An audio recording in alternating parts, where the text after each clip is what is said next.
오늘 우리에게 주시는 하나님의 말씀은 창세기 46장입니다.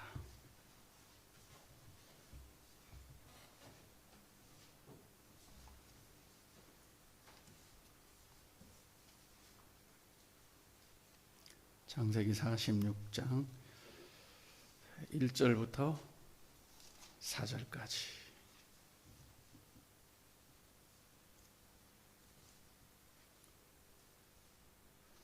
찾으셨죠?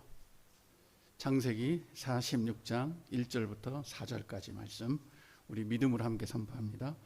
이스라엘이 모든 소유를 이끌고 떠나 브엘세바에 이르러 그의 아버지 이삭의 하나님께 희생 제사를 드리니 그 밤에 하나님이 이 상중에 이스라엘에게 나타나 이르시되 야곱아 야곱아 하시는지라. 야곱이 이르되 내가 여기 있나이다 하매 하나님이 이르시되 나는 하나님이라.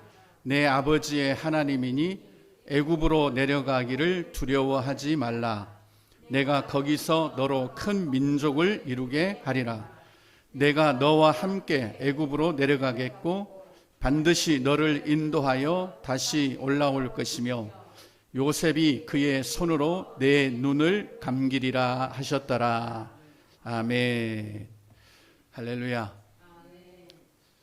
오늘은 좀 우리가 생각해 볼 수 있는 그런 말씀을 좀 나누도록 하겠습니다. 너무 경건해도 문제다입니다. 그러니까 믿음이 너무 좋아도 문제예요.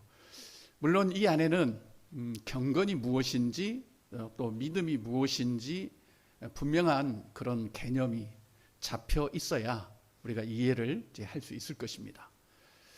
경건도 또 믿음도 가장 중요한 게 뭐냐면 현재성이 없으면 안 돼요. 경건하기는 한데 현재성이 없는 경건은 그 문제가 큽니다. 그리고 믿음도 현재가 없는 믿음은 문제가 됩니다. 여러분, 현재성이 없는 사람들을 뭐라 그러죠? 흔히 말하는 꼰대라 그러죠. 이 현재성이 없어. 자기가 알고 있는 과거의 지식이라든지 또 이전에 자기가 가지고 있는 경험, 그거밖에 없는 거예요. 지금 여기서 내가 어떻게 해야 될까? 이게 없으면 진짜 우리는 꼰대짓을 할 수밖에 없습니다. 지금 이 세대, 그리고 우리가 처한 문제들, 또 우리가 처한 환경들, 이런 거를 과거에 내가 가지고 있는 그런 경험과 지식을 녹여낼 수 있어야 되는 거죠. 그걸 적용을 해서 생명을 불어넣을 수가 있어야 그게 진짜 맞는 거예요. 근데 그건 없고 옛날에 나는 이랬다, 나의 때에는 적어도 이런 방식으로는 하지 않았다 라는 것만 고집하고 있다면 그 문제가 큰 겁니다. 우리 경건도 마찬가지예요. 경건이라는 것도 현재성이 있어야 돼요. 아주 경건한데 현재가 없어. 그냥 옛날에 있었던 거, 아니면 자기가 경험했던 거, 자기가 성경 말씀 알고 있는 거, 이것만 있었지 그걸 오늘이라는 현재에 녹여낼 수 있는 그런 뭐라 그럴까요? 그 능력, 이런 게 없으면 골치 아픈 거예요. 그걸 소위 말하는 이제 전통이라든지 관습이라든지 그렇게 되는 겁니다. 구체적인 예를 보여주는 게 바리새인들이었잖아요. 얼마나 경건합니까? 진짜 바리새인 경건해요. 우리의 어떤 신앙하고 비춰보면 우리는 잽도 안 돼. 우리는 바리새인들의 신앙을, 경건을 따라갈 수가 없어요. 그 정도로 진짜 깻잎 한 장까지 다 10의 1을 드리고 하루에 몇 번씩 다 그들은 금식하고 또 예루살렘 성전을 위해서 기도하고 엎드려 예배하고. 안 돼요. 우리가 도무지 그들을 따라갈 수가 없어요. 근데 뭐가 문제죠? 현재성이 없는 것이죠. 그들이 지금 살고 있는 그 현재에 그들이 가지고 있는 경건을 어떻게 녹여내야 될지, 자신들이 가지고 있는 그 경건에 생명을 불어넣어야 그게 사람을 살리는 경건이 되고 자기도 살 수 있는 경건이 되는데 그렇지 않았다는 거죠.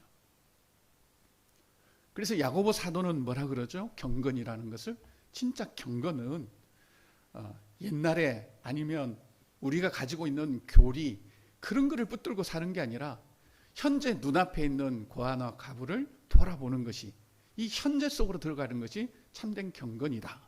이렇게 이제 말씀을 하고 있습니다. 그러니 이 경건이 너무 좋아도 현재성이 없는 거죠. 또 우리 믿음이 너무 좋아도 이게 문제가 돼요. 그래서 우리가 이 부분을 조금 한번 생각을 여러분들이 조금 회전을 시켜서 그냥 판에 박힌 그런 생각만 하지 말고, 그럴 수도 있겠다. 혹시 나에게는 그런 문제가 없는지, 또 우리에게는 그런 너무 경건이 좋아서 문제는 아닌지, 이걸 한번 좀 반대로 뒤집어서 생각을 해보자는 거죠. 매번 우리가 지당하신 말씀만 생각하면 발전이 없어요. 우리가 거꾸로도 한번 생각해보고 뒤집어 생각해보고, 내가 가지고 있는 믿음이라고 하는 것, 나의 경건, 과연 현재성이 있느냐. 믿음은 진짜 좋은데 지금 여기 이 순간에 어떤 그런 믿음이 보이지 않는다든지, 그러면 이게 문제가 되는 겁니다. 그래서 이 부분을 조금 우리가 같이 좀 나눠봤으면 좋겠어요. 이 야곱, 오늘 이 야곱의 그런 그 행동을 통해서 우리가 좀 나눴으면 좋겠습니다.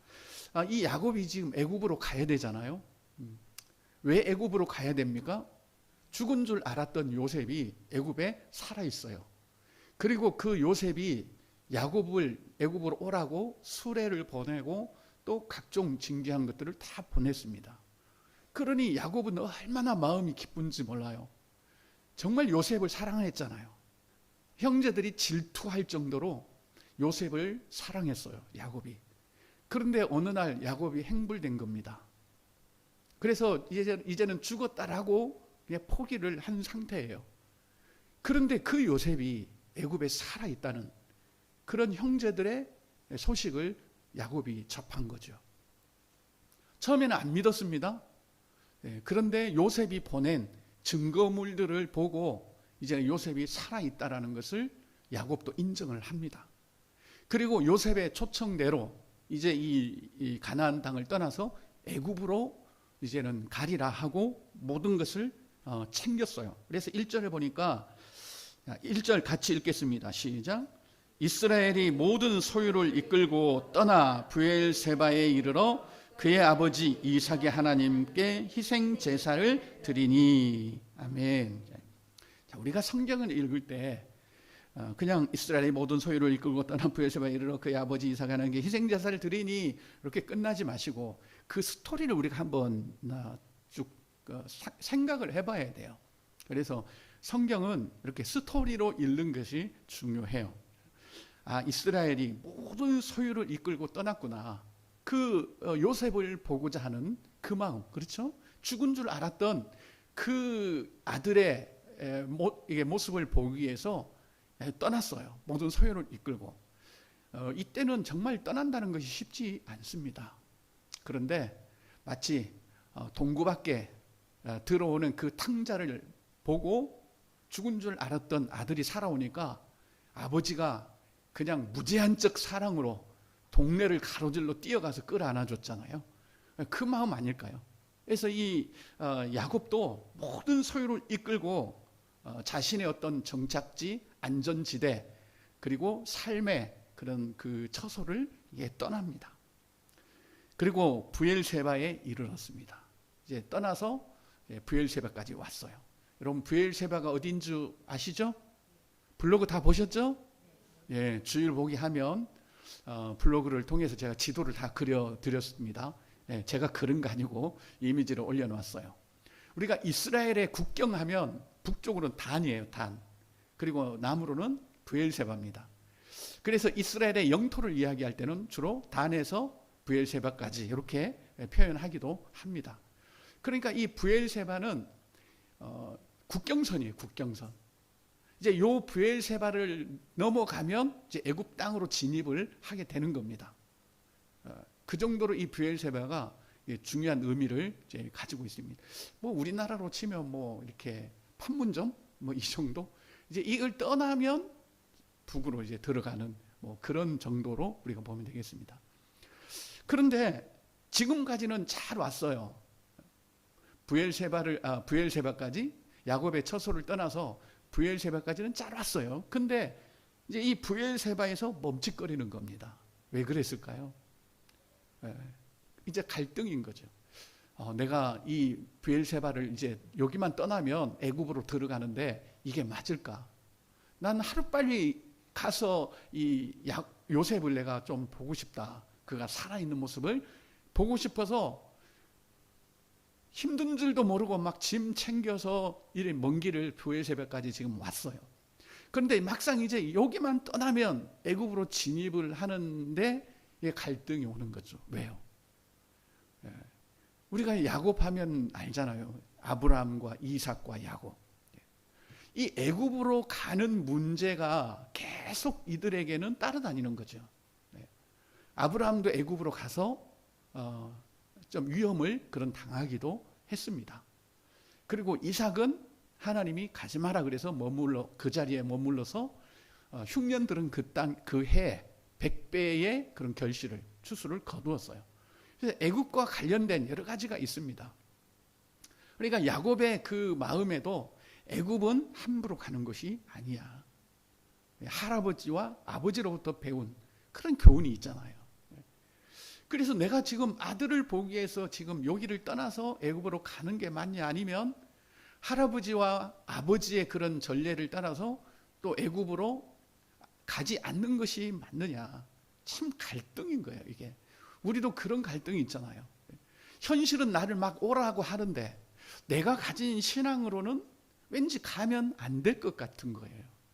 그런 상황들이 우리에게 굉장히 많이 있습니다. 어쩌면 매일매일 그런 상황들이 우리에게 맞닥뜨려야 될 그 정도예요. 내 신앙으로는 아닌데 내가 지금 현재는 또 가야 되는 상황이고, 야곱이 지금 그런 두 어떤 마음의 갈등 가운데 지금 놓여 있었습니다. 여러분, 그때는 우리가 뭐 해야 됩니까? 기도해야 되겠죠. 기도해야 돼요. 좋아요. 기도해. 하나님 어디로 갈까요? 기도해야 되죠. 근데 그때 알려주시던가요? 안 알려주세요. 이리 가라 저리 가라 안 알려주신다. 근데 야곱은 기도한 게 아니라 예배를 드렸어요. 예배를. 여러분, 기도보다는 차라리 예배가 낫습니다. 왜요? 기도는 그냥 하나지만 예배는 거기에 찬송도 있고 말씀도 있고 기도도 있고 그래요. 그러니까 뭐 찬송을 통해서 하나님 응답을 주실지, 또 뭐 기도를 통해서 아니면 말씀을 통해서 응답을 주실지 몰라요. 그러니까 예배라는 게 참 좋다라는 표현을 가지고는 뭐 어떻게 할 수가 없고, 예배는 사실 우리의 본질이에요. 그러니까 기도만 하지 말고 여러분 예배를 드리십시오. 개인 예배. 어떻게 되는지 모르겠어요. 그러면 우리 금요일 날 개인 예배 올라가잖아요. 이전 거라도 다시 한번 여러분들이 불러서 혼자 예배를 드리십시오. 그러면 그 예배가 훨씬 더 우리에게 그 하나님의 어떤 인도 이런 것이 확실해요. 그래서 이 야곱은 뭐 그래서 그랬는지는 모르지만 어쨌든 희생 제사를 드렸습니다. 그랬더니 하나님이 나타나신 거예요. 짜잔 하고, 그러면서 야곱아 부르니까 제가 여기 있습니다. 자, 3절 읽겠습니다. 시작. 하나님이 이르시되 나는 하나님이라 내 아버지의 하나님이니 애굽으로 내려가기를 두려워하지 말라. 내가 거기서 너로 큰 민족을 이루게 하리라. 아멘. 하나님 나타나셔서 야, 너 하나님이 왜 이런 말씀 하겠어요? 너 애굽으로 가는 거 두려워하지 마라 이랬잖아요. 그러니까 성경을 볼 때 이거 보면 지금 야곱이 두려워하고 있구나 이걸 알아요. 아니, 야곱이 마음 편안하니 이렇게 뭐 띵가띵가 하고 있는데 하나님이 나타나셔서 너 두려워하지 마, 이거 말이 안 되잖아요. 하나님이 말씀하실 때는 야곱이 지금 두려워하고 있다는 거죠. 뭘 두려워하고 있죠? 이 부엘세바를 떠나서 애굽으로 가는 게 맞을까? 안 가는 게 맞을까? 요셉을 보기 위해서 내가 가야 되나? 아니면 할아버지, 아버지 때로부터 이 애굽은 우리가 경계해야 되기 때문에 가면 안 되는 게 맞을까? 내가 혹시 잘못 가서 완전 망해버리면 어떡할까? 이런 게 이제 있었던 거죠. 그래서 하나님 나타나셔서 애굽 가는 거 두려워하지 마라. 거기서 내가 너로 하여금 큰 민족을 이제 이루게 하겠다. 자, 그러면서 또 뭐라고 말씀하시죠? 4절 같이 읽습니다. 내가 너와 함께 애굽으로 내려가겠고 반드시 너를 인도하여 다시 올라올 것이며 요셉이 그의 손으로 내 눈을 감기리라 하셨더라. 아멘. 내가 너와 함께 애굽으로 내려가겠다. 이렇게 말씀을 하십니다. 그리고 반드시 너를 인도해서 다시 이 땅으로 돌아오게 할 것이다. 이렇게 말씀을 하셨습니다. 자, 그랬더니 이제 뭐 확실해졌잖아요. 자, 5절 앞에 부분 읽어보면 야곱이 브엘세바에서 떠날새 드디어 이걸 떠나게 되는 거죠. 이제 이게 이제 오늘 야곱이 우리에게 보여준 그런 모습입니다. 그래서 야곱도 한 번 그 집을 떠났잖아요. 자신이 살고 있던 가족과 그걸 떠나서 거의 20년 넘게 방황을 했지 않습니까? 그래서 이처럼 다시 이 가나안 땅을 떠난다는 것이 또 야곱에게는 엄청난 그런 부담일 수가 있어요. 그리고 과거에 그런 뭐 경험했던 것들이라든지 이 모든 것들을 보면 도무지 이 브엘세바를 떠나면 이제 마지막인데 과연 이게 맞을까 하는 그런 두려움들이 많이 있었다는 겁니다. 그래서 그는 예배를 드렸고 그때 하나님이 나타나셔서 너의 할아버지 또 아버지 그리고 너도 떠나서 그런 어려움이 있었던 것은 맞다. 그러나 지금은 아니다. 지금은 내가 너를 보내는 거다. 너를 애굽으로 보내고 나도 너와 함께 간다. 그리고 거기서 큰 민족을 내가 이루도록 할 것이다. 그래서 이런 현재적인 그런 하나님의 인도가 들려왔다는 거죠. 여러분, 우리도 마찬가지예요. 우리도 어떤 그 영적 경험들이 있잖아요. 내가 한번 실패했다든지 아니면 내가 잘못 선택하고 결정을 해서 그로 인해서 많은 피해를 봤다든지 그러면 야곱처럼 이런 일이 있을 때 우리도 멈칫거리게 됩니다. 그건 뭐 누구나가 그럴 수 있어요. 그리고 내가 알고 있는 성경 말씀들, 그런 말씀들, 또 내가 배웠던 그런 신앙들, 내가 가지고 있는 그런 경건들, 이런 거에 우리가 너무 치중한 나머지 지금 여기에 임하시는 하나님의 의도와 뜻을 우리가 놓칠 수 있는 확률이 굉장히 많다는 겁니다. 야곱도 이런 상황 거치지 않고 자기가 가진 경건 가지고 그냥 밀어붙였다면 하나님의 뜻은 이루어지지 않았을 거예요. 애굽 거기는 절대 가면 안 돼요. 물론 요셉 살아있어 나 보고 싶어. 그렇지만 요셉이 나한테 오면 몰라도 내가 애굽으로 가는 건 이건 아니야. 이건 할아버지 때도 아버지 때도 그리고 내가 한번 떠났다가 생고생을 내가 했잖아. 그러니까 떠나면 안 돼. 이렇게 밀어붙여 버렸다면 아마 뭐 하나님의 그 뜻은 또 이루어지지 않았을 거예요. 그게 우리도 마찬가지라는 거죠. 경건 좋은 겁니다. 또 우리의 어떤 믿음도 좋은 거예요. 중요한 거예요. 우리 경험도 소중한 거예요. 하지만 그게 어떤 현재성을 덮어버리도 현재에 임하시는 하나님을 억압해버린다면 우리는 그 경건에 매여서 지금 여기서 역사하시는 하나님의 그런 뜻과 은혜를 우리는 누리지 못할 거예요. 어쩌면 지금 우리가 다 이전에 가지고 있던 그런 믿음과 경건에 지금 함몰되어 있는지도 모르겠습니다. 지금 여기서도 하나님은 우리 가운데 역사하기를 원하시고 또 은혜 베풀기를 원하시는데 우리가 알고 있는 그런 지식과 내가 생각하고 있는 그런 경건, 적어도 경건은 이런 거라 해야 돼, 믿음은 이래야 돼, 나는 스스로의 어떤 그런 경건과 믿음이 오늘 지금 하나님이 내 발걸음을 떼게 하시려는 것들을 오히려 눈을 가릴 수도 있다는 거죠. 그래서 경건이라고 하는 것은 항상 현재성이 있어야 돼요. 그리고 우리가 가지고 있는 믿음은 항상 거기에 생명력이 불어넣어져 있어야 됩니다. 여러분, 생명이 있다는 건 뭐죠? 봄이 오면 꽃이 피어야 되고요. 여름이 오면 꽃이 피고 가을이 되면 뭐 해야 되죠? 열매 맺고 단풍 들고 겨울 오면 행복하네. 예. 그렇게 현재성이 있어야 돼요. 생명력이 있어야 돼요. 바리새인들처럼 그저 어떤 경건을 하나의 소유물로 생각하면 안 되는 거죠. 그들은 경건을 그냥 소유물 정도로 생각을 했어요. 나는 이런 경건들을 가지고 있다. 그리고 이런 경건을 갖고 있지 않은 저들하고는 나는 다르다. 이것 때문에 그들 망한 겁니다. 여러분, 우리가 그런 현재성이 없는 경건과 믿음은요, 꼼짝을 안 해요. 꼼짝을. 그래서 바리새인들 예수님이 오셨지만 꼼짝도 안 하고 자기 자리 지키고 있었잖아요. 그게 다인 줄 알고.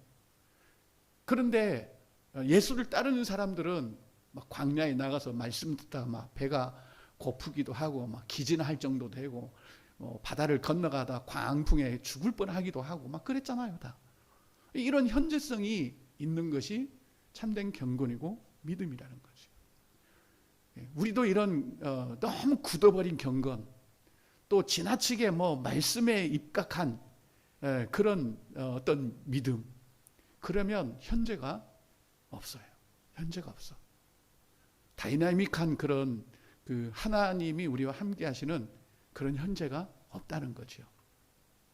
이 가장 현재성을 잃어버릴 확률이 큰 사람들이 예수님 때 종교 지도자였고, 또 지금은 어쩌면 이 사역자들이 아닐까 그런 생각도 해봅니다.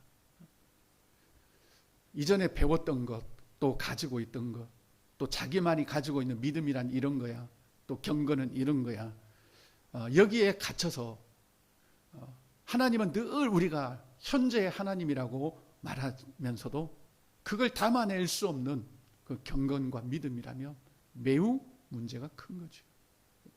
그래서 믿음이 참 좋은 사람들, 물론 여기서 말하는 믿음 좋다는 것은 생명력 있는 믿음 아니고 그냥 주일 예배 꼬박꼬박 드리고 또 하루 3번 기도하고 성경도 꼬박꼬박 읽고 11조 다 드리고 교회에 헌신도 많이 하고, 이런 믿음이 참 좋지만 그 순간순간 하나님께서 우리를 인도해 가시려는 그런 어떤 현재성이 없으면 그것도 문제예요. 그것도 문제입니다. 너무 경건해도 문제고 너무 믿음이 좋아도 지금 여기서 역사하시는 그런 하나님을 가려버려요. 오히려 우리의 믿음 좋은 게. 그래서 믿음 좋은 건 뭐죠? 우리 가진 것 아무것도 없고요. 그렇잖아요. 내가 10년 신앙생활 했지만 그게 나에게는 아무것도 아니고, 내가 성경을 70독을 했지만 이거 아무것도 아니고, 지금 여기서 오늘 나에게 말씀하시고 내 마음을 이끄시고 나와 함께하기를 원하시고, 그리고 지금 여기에 있는 우리 가운데 어떻게 행하기를 원하시는가를 우리가 알고, 지금 이 코로나 시대가 온 쓰나미처럼 세상을 덮쳐버렸지만 그래도 그 속에서 하나님이 내게 바라시는 것이 무엇인지를 찾아가고, 이런 게 진짜 살아있는 믿음이고 경건이 아닐까요?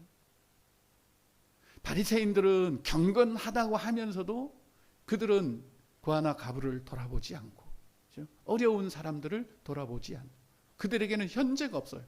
과거 그리고 미래만 있었어요. 현재는 붕 떠버리거나 가라앉아 버렸습니다. 그래서 과거와 그리고 그들이 바라는 것은 미래밖에 없어요. 하나님 우리 복 주실 거야 한 미래밖에. 현재는 아예 없는 거예요. 그런데 하나님은 어떻습니까? 현재가 중요하죠. 오늘이라는 시간에 우리가 어떻게 살아갈 것인지, 그것이 중요합니다.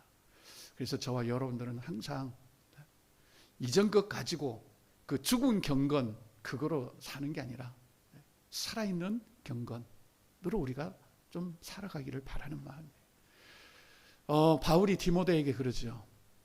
너가 경건의 모양은 있지만 경건의 능력은 없다. 경건의 능력이라는 게 뭐겠습니까? 막 우리가 경건을 가지고 있다가 어떤 능력을 막 이렇게 나타내고 그런 거 아니잖아요. 지금 내가 처한 상황을 헤쳐나갈 수 있는 그런 경건이라야 되겠죠. 지금 내가 당한 어려움을 그래도 한 걸음 딛고 나갈 수 있는 그게 경건의 능력 아니겠어요? 모양만 있는 게 아니라. 그래서 저와 여러분들은 경건의 능력이 있고 또 믿음의 능력이 있고 현재성이 있는 그런 신앙으로 하루하루를 살아가는 우리 모두가 되기를 예수님의 이름으로 간절히 기도합니다. 예, 기도하겠습니다. 하나님 아버지, 주님의 은혜를 감사합니다. 하나님께서 살아계시고 지금의 하나님이라는 것을 저희가 알면서도 우리의 신앙은 과거에 매여 있고 또 과거의 경건에 사로잡혀 있는 때가 많이 있습니다. 지금 여기서 어떻게 행할 바를 하나님으로부터 우리가 받지 않고 지금 여기서 과거의 경건에만 묻혀 살아간다면 우리에게 오늘은 없을 것입니다. 하나님, 이전 것도 아니요 이후 것도 아니라 매일매일 하루하루 내게 주신 믿음 안에서 하나님을 향한 영적인 발돋움으로 살아갈 수 있도록 인도하여 주옵소서. 한 걸음 더 나아갈 수 있는 저희 모두가 되게 하여 주시옵소서. 감사드리며 예수 그리스도의 이름으로 기도드립니다. 아멘. 네, 교회 소식 보겠습니다.